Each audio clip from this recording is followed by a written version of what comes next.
नवी मुंबई मनपाच्या सार्वत्रिक निवडणुकीसाठी जाहीर करण्यात आलेल्या प्रारूप प्रभाग रचनेत मोठ्या प्रमाणात त्रुटी आहे। याचा एका पक्षाला फायदा होईल असा आरोप करत भाजपनं यावर आक्षेप घेतला। मनपा अधिकाऱ्यांची भेट घेऊन प्रारूप प्रभाग रचनेविरोधात आपल्या हरकती आणि सूचना नोंदवल्या।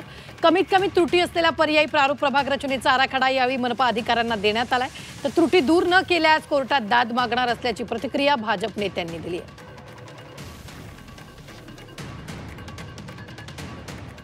गरजी नाईक, मी आणि आमचे सर्व सहकारी यांनी प्रभाग रचनेचे हरकती या ठिकाणी आम्ही सूचित केलेल्या आहेत, त्यांना सबमिट केलेला आहे।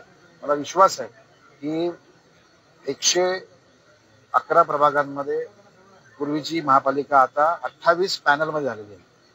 तर आम्हाला जिथे वाटते की ते योग्य झालेलं नाही त्या संदर्भातल्या दुरुस्ती सूचना आम्ही या ठिकाणी केलेल्या आहेत।